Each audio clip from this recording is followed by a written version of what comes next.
Thomas Tuchel foi anunciado pela Inglaterra, ele é um novo treinador. Não se assustem, ok? Neste canal eu citei o nome dele como possível treinador da Inglaterra muito antes de acontecer. Eu já sabia que ele seria cogitado e no vídeo de hoje eu vou montar um elenco dele com a Inglaterra, com o ideal que provavelmente ele deve utilizar. Durante o vídeo eu vou explicar exatamente esse detalhe. Também vou explicar por que provavelmente a Inglaterra fez a sua melhor escolha indo atrás de Thomas Tuchel. Durante o vídeo você vai entender sobre isso e talvez quando você sair desse vídeo você mude completamente de opinião sobre Thomas Tuchel. É um dos meus objetivos aqui, tentar informar melhor as pessoas sobre muitas das coisas que não são consideradas. Então eu espero que você tenha paciência comigo durante esse vídeo e tente entender minha ideia. Pra quem caiu aqui de paraquedas e não me conhece, eu sou o Corvo, apresentador desse canal. Seja muito bem-vindo ao Plano Blues. E sim, cara, eu já tinha Tuchel como um plano ideal pra Inglaterra. Eu tinha falado no vídeo que talvez ele fosse melhor que Guardiola e eu vou te explicar o porquê. É muito difícil para as pessoas entenderem certos detalhes do futebol. Por exemplo, se eu disser pra você que Casemiro ele é melhor que Caicedo, muita gente vai dizer que não, outros vão dizer que sim. Uma pessoa inteligente talvez entenda isso de uma maneira melhor, que é basicamente, tá, ele é melhor em algumas coisas, Caicedo é melhor em outras. E aqui eu posso citar um exemplo bom. Ângelo Stiller, jogador do Stuttgart, ele é melhor que Caicedo. Bom, no que é que ele é melhor que Caicedo? Em criatividade. Ele é mais criativo, ele faz a bola ir pra frente com muita facilidade, ele é um cara bastante inteligente, assim, tanto na parte de criatividade, tanto no posicionamento. Ele é um jogador impressionante. Eu posso falar isso numa boa e dizer que ele é melhor. Agora, eu não posso dizer que ele é melhor que Caicedo marcando, por exemplo. E eu tô citando esse exemplo porque as pessoas vivem uma coisa monocromática, onde ou ele é melhor em tudo ou ele é pior em tudo. É o que acontece um pouco com Thomas Tuchel. Quando você cita Tuchel e Guardiola, claramente uma pessoa que tem algum conhecimento de futebol entende que Tuchel, pelos últimos resultados que ele teve durante a carreira dele, ele foi mais rápido a conseguir títulos e ele teve uma eficiência dentro dos mata-matas que bate um pouco a de Guardiola. Guardiola tem boa regularidade com pontos corridos, o que faz ele ir bem nos mata-matas. Mas sempre que ele enfrenta um adversário mais forte, é aquele 880 e muitas vezes ele acaba eliminado. Guardiola todo ano tem um elenco bom e treina direto com o mesmo elenco, o que faria dele alguém ia ter muita consistência. Então, talvez, para um treinador de mata-mata, num período tão grande, com um time do nível do Manchester City, com dinheiro gasto, com tudo, já talvez teriam duas Champions Leagues ou mais, ok? É o caso, por exemplo, e aqui eu cito o Zidane. O Zidane tem 3 Champions Leagues em tempo recorde, absurdo, regularidade absurda. Se você for buscar dados estatísticos, dados do que ele fez durante o trabalho, você vai ver, é bizarro, é muito acima da média. A ideia de jogo dele também, eu vi inclusive uma pessoa falando que ele aprendeu com Ancelotti, completamente rival a de Ancelotti. Ele propõe um jogo de controle extremo, muito pensado, com muita criatividade, que não vai dentro da ideia de Ancelotti. Ancelotti é bem mais reativo do que criativo. Ancelotti é mais destrutivo do que criativo. Então quando eu vejo uma pessoa falar que Ancelotti, Zidane tem algo de parecido, demonstra novamente que essa pessoa não tem nenhum conhecimento, ela tá falando só por falar. E é um fato isso aqui, não tô inventando pra vocês, aconteceu. Infelizmente, ok? Eu fico triste quando a pessoa fala um bagulho tão sem sentido quanto isso, porque vai completamente fora da realidade. Vou tentar te explicar aqui um pouco do contexto de Thomas Tuchel, que é importante de ser explicado. Uma coisa que eu escuto muitas pessoas falando sobre Thomas Tuchel é que ele ganhou na sorte com o Chelsea. Muita gente diz que ele ganhou por causa do período que a gente viu ali em 2020, né, com a doença de 2020. Eu não vou citar o nome porque eu não quero arrumar um problema, mas vocês sabem do que eu tô falando. O que acontece, ele não ganha na sorte, não tem como ganhar na sorte com o Chelsea. Muita gente confunde achando que a Champions League que Tuchel jogou não tinha ido e volta. Só que tinha, primeiro lugar. Não era aquele período de um jogo só que rolou com o Bayern de Munique. Inclusive goleou todo mundo em um jogo. Apenas Thomas Tuchel fez um jogo competitivo contra o Bayern de Hansi Flick, pra deixar outro contexto aí na mão de vocês. Mas, se você pegar esse período, não tinha vantagem pro Chelsea nisso. O Chelsea passava pela mesma desvantagem. Então o Chelsea, ele tava sofrendo um monte de problemas que os outros clubes não estavam sofrendo. E até mesmo na base da contratação não foi boa. As contratações do Chelsea daquela época não eram boas. Se você olhar a carreira dos jogadores que estavam ali naquela época, poucos estão bem. Você olha pra Mason Mount, queda de rendimento absurda. Timo Werner, muito fraco. E ele fez com um trio de Timo Werner, Mason Mount e Kai Havertz ser campeão da Champions League. Não tem como você dizer que é sorte. Ele tinha bons jogadores, ele tinha Kovacic, Kanté, Jorginho, ele tinha Thiago Silva, ele fez uso desses bons jogadores. Ele criou um plano para o Chelsea. Inclusive aqui eu entro no assunto do vídeo, sobre Thomas Tuchel. Bom, cara, e explicando da melhor maneira possível pra vocês, Tuchel, ele é um técnico camaleão. Um técnico camaleão, pra quem não conhece, é um técnico que ele não se prende à formação, ele não se prende a plano de jogo e tudo mais. Ele tem uma ideia, mas ele pode variar ela de maneiras diferentes, ok? Tuchel, Ancelotti, Mourinho e outros treinadores, o que eles têm são princípios. O mais maleável de todos, o maior camaleão do mercado do futebol, no meu ponto de vista, é Ancelotti. Ancelotti não se prende a nada. Até mesmo os princípios base que ele utiliza em muitos jogos, ele pode jogar tudo no lixo e montar do zero. Ele pode refazer tudo. Ele pode fazer o ponta largar, ele pode fazer o ponta jogar por dentro, ele pode construir um jogo mais pensado, ou ele pode também pegar um jogo totalmente destrutivo, reativo. Tudo pode acontecer com o Ancelotti. Ele é muito inteligente, e isso é por causa da experiência extrema dele, né? Ele treina há muitos anos. Ele é um dos técnicos mais experientes de todos. E técnicos mais velhos costumam ser mais camaleões, porque eles aprendem tanto que com o passar da carreira, eles começam a se desprender das formações. Mourinho, mesma coisa. Mas Mourinho, ele claramente tem princípios que seguem. Muita gente já também perguntou o que Mourinho faz. Vai ter vídeo sobre isso. Já tem no canal, na verdade. Mas eu vou trazer um atualizado pra explicar pra vocês, ok? Eu vou fazer isso aqui pra vocês, que tem muita gente confusa sobre Mourinho. Sim, Mourinho tem alguns princípios que ele sempre segue, e eu vou tentar deixar claro no vídeo que eu vou fazer dele. Tuchel também tem seus princípios.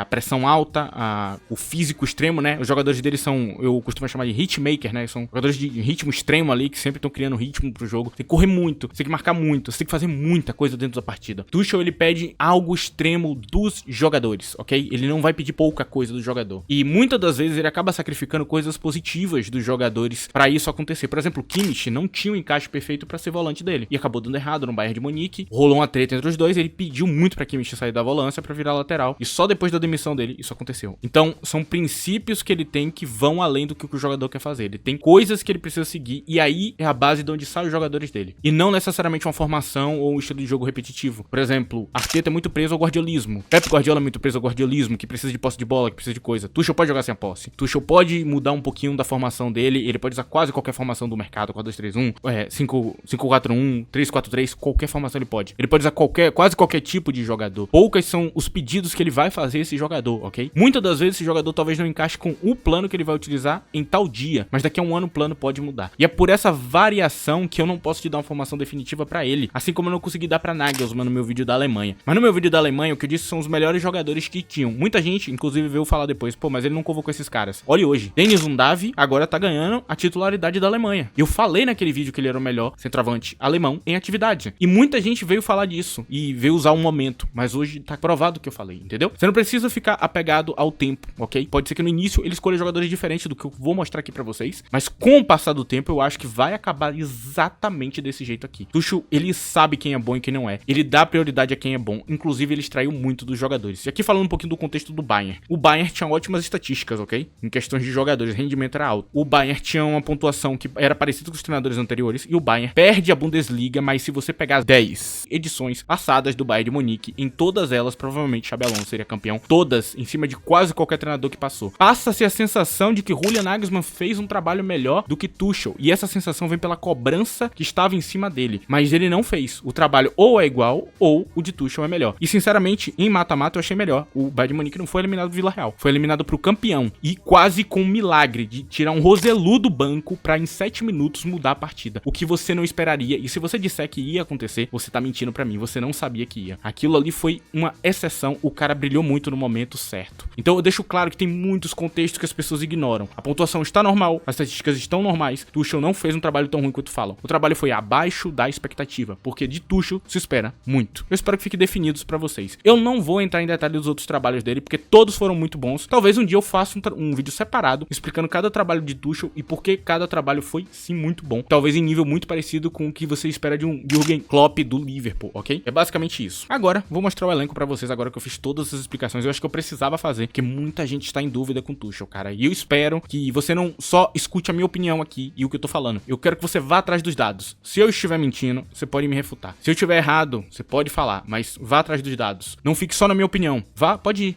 ir. Tem site estatística, tem o que você quiser. Você vai achar tudo que eu tô falando. Vamos lá. Bom, cara, aqui a gente tem um elenco montado. Eu vou explicar cada uma dessas peças. Calma, ok? Vocês vão entender porque cada uma tá aqui. E vocês vão entender cada detalhe disso aqui, que é muito importante de entender. Eu sei, a maioria de vocês talvez estivesse esperando um 3-4-3, com Bellingham no ataque e tudo mais. Eu digo pra vocês que é totalmente possível. É totalmente possível ele usar a formação do Chelsea. É possível usar a formação do Bayern de Munique. É possível utilizar outra formação. Um 4-1-4-1 parecido com o que o Guardiola faz com o Rice, como primeiro volante isolado. Tem formas de utilizar e ele pode utilizar todas elas. Mas eu não acho que ele vai fazer isso, e Tuchel não usa muito lateral invertido, então talvez eu tire o cavalinho da chuva pra quem vai pedir um 3-2-4-1. Ele não é Guardiola, ele tem princípios bem diferentes, inclusive. Ele não se apega a coisas que o Guardiola se apega. Então eu vou começar a explicar aqui o elenco em primeiro lugar, ok? Vamos começar pela primeira parte, o goleiro. O goleiro de Tuchel não precisa ser bom com os pés. Ele precisa passar direito, até porque ele vai rolar a bola pro goleiro no jogo de contrapressão, mas é bem simplificado e bem explicado. Se o goleiro errou, é porque o goleiro tá trollando. Isso é bem claro pra vocês. Quando o goleiro de Tuchel erra, é culpa do goleiro, exclusivamente. As coisas são muito bem explicadas. mas dificilmente o goleiro vai cometer um erro que não seja culpa dele mesmo. Inclusive, Neuer se deu muito bem nisso aí, né? Aqui eu sigo pra Stones e Webster, eu trouxe também Coyle e Kilman na esquerda, muito por uma questão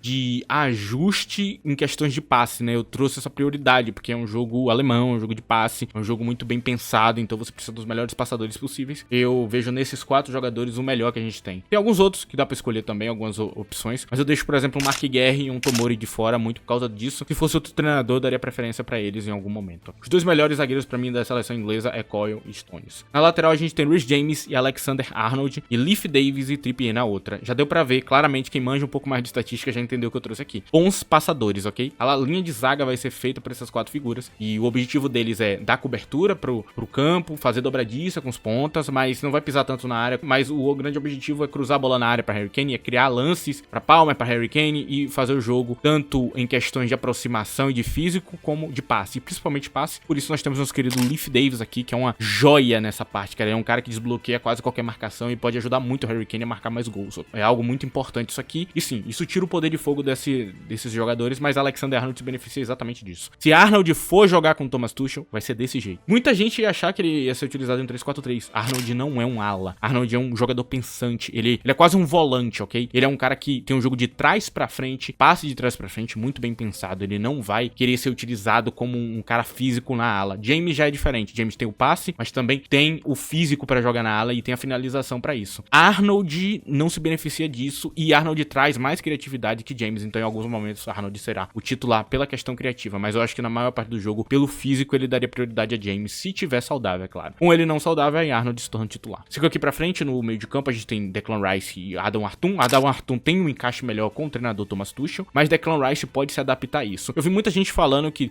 Rice é pouco criativo. Não, Rice não é pouco criativo, Rice tem muito mais criatividade que muito volante da Premier League. Ele só não faz o que é chamado de throw de ball, né, que é uma coisa que Enzo Fernandes é muito bom. Ele não é um cara que dá muita bola entre as linhas e tudo mais, ele tem um jogo um pouquinho mais direto, o que não é um problema com o Tuchel. Talvez ele dê preferência ao Artum. O Artum pode ser titular no lugar dele, eu não duvido. O Artum me lembra um pouco mais Jorginho. Só que nesse esquema tático aqui, inclusive foi o que ele utilizou no Bayern de Munique, que fazia saída de bola, que era o tal do Vlahovic, não fazia esse papel criativo. Quem fazia mais era o cara que tava ao lado dele, que era o tal do Goretzka, que tá na figura de Bellingham, que é 1000 vezes melhor que Goretzka. Aqui eu vou te explicar um contexto muito importante. Kobe Mainoo vai ser reserva de Bellingham. Gallagher precisa estar aqui, inclusive, como quinta opção, ok? Ele vai estar. Só que é uma coisa que você precisa botar na sua cabeça. Quem não acompanhou Bellingham no Borussia Dortmund, nem comente. Ó, por favor, tenha calma. Bellingham do Borussia Dortmund era um dos melhores jogadores de box-to-box do mercado. Era talvez uma versão ainda melhor de Kanté. Bizarro como ele era bom. Kanté traz uma parte defensiva maior, é claro. Mas Bellingham, ele era uma monstruosidade em tudo. Pode parecer, é claro, que Bellingham nessa posição vai ser subutilizado. Só que não. Na verdade, ele vai extrair tudo o que Bellingham tem nessa posição. A posição de meio atacante do Real Madrid faz o Bellingham fazer mais gols. Só que não extrai as outras boas características de Bellingham. E Bellingham vai sair bem melhor nessa posição. Mas sim, Bellingham é melhor como segundo volante do que como meio atacante. Eu nem esperava que Bellingham ia fazer o que fez no Real Madrid, cara. Foi bizarro. Foi um momento, inclusive muita gente acha que não dava pra jogar Vinícius Júnior, Bellingham e Mbappé. Nada a ver, cara. Bellingham é um segundo volante ainda. Inclusive, eu diria que ele é o único que se aproxima de Valverde. Ele e Valverde são tão bons jogadores que assusta. Vamos seguir aqui pra frente do campo, a gente tem Palmer em cima de Foden. É bem simples de entender. Tuchel vai escolher o melhor jogador. Palmer tá no momento melhor. E Palmer tem características que Tuchel vai querer. Palmer marca melhor, tem mais consistência e é um cara que sabe penetrar a área e aproveitar as oportunidades. O que ele espera desse meio atacante. A figura de Thomas Müller, ele fez muito isso. E na figura de Musiala, ele usava um cara que dropava profundamente pra construir o jogo em jogos mais difíceis. O que Palmer faz com maestria. Então Palmer é o jogador perfeito pra Tuchel, pra quem tava com dúvida. Não, ele vai usar. Na ponta, ele pode usar a depender do esquema tático. Nesse aqui ele não vai. Porque os pontas de Tuchel nesse ponto aqui são pontas criativos. Você via na figura de Matistel e de Sané, um cara extremamente driblador criativo que buscava o jogo para Harry Kane. São pontas que vão ter oportunidade de marcar muitos gols também, porque vai abrir espaço com o Kane pressionando a marcação. Mas são pontas que na maior parte do tempo vão estar trabalhando em 1v1, em trabalho de força física e tudo mais. Então eu trouxe os caras mais fortes com o melhor drible. Madueke pode até se sobressair em cima de Saka nesse momento, mas eu acho que Saka acaba ganhando pela inteligência. O Saka é um jogador muito bom. Inclusive, talvez o Saka, o Eze Prime e outros jogadores Prime venham nisso aqui. Muito provável que Sterling seja convocado antes de Sancho, ok? Sancho vai ter que melhorar para ser convocado, mas eu acho que no final do dia ele vai acabar sendo convocado sim, ou Jack Grealish do Manchester City. Aqui eu não posso dar certeza para vocês na reserva dessa parte do campo, porque a exigência que ele vai ter, Grealish pode cumprir, Sterling também. Aqui é a parte mais estranha, né? Harry Kane e Dennis Welbeck. Welbeck tá entrando no auge da carreira e tá sendo treinado por um treinador alemão. Por essa questão de ter um cara priorizado pra camisa 9, ou ele vai, tipo, quando não tiver Kane, usar um plano diferente e não usar essa formação, até porque não valeria a pena ter uns pontos tão criativos pra um 9 que não seja Harry Kane, ou ele vai usar Dennis Welbeck, que pode oferecer algo parecido, lembrando que eu não tô falando que ele vai ser tão bom quanto o Kane, até porque não vai. Ninguém é. Ivan Toney, por ter ido pra um país que não vai ajudar muito ele, provavelmente tá fora da seleção da Inglaterra permanentemente. Essa aqui seria a formação. Eu não vou ficar dando muita explicação, eu acho que só de eu explicar o que o jogador faz já é o suficiente, mas basicamente seria um plano maravilhoso. E lembrando que vai rolar muito esse movimento aqui, eu tenho até que mostrar pra vocês. Que a Palma é centralizando e os dois vão ser os maiores caras com potencial de gol, né? Essas duas figuras que pra mim são os melhores finalizando. E em alguns momentos, né, por estar muito pressionado a marcação dessas duas figuras, Eze e Saka saem na cara do gol, como Matistel, Musiala, Sané, Gnabry e muitos outros jogadores aconteciam. Mas eu acho que Saka e Eze vão aproveitar melhor as oportunidades que muito jogador do Bayern de Munique. E ele ganha jogadores que ele precisa com a seleção da Inglaterra. Eu acho que sim, Tuchel foi uma escolha maravilhosa do ponto de vista de querer ganhar a Copa do Mundo. Agora ele vai ganhar? Eu não sei. Os adversários são muito fortes. O Nagelsmann tá fazendo um trabalho excepcional dentro da Alemanha. Não tem o que falar. Ele vai enfrentar uns caras muito poderosos. Não dá pra cravar que ele pode ganhar a Copa do Mundo. Mas pra mim foi a melhor escolha dentro do que a FA tinha possibilidade. Pro vídeo de hoje é isso. Espero que você tenha gostado. Não esqueça de sempre, like, compartilhamento, ajuda muito o canal. Enfim, muito obrigado por me escutar até aqui. Tchau.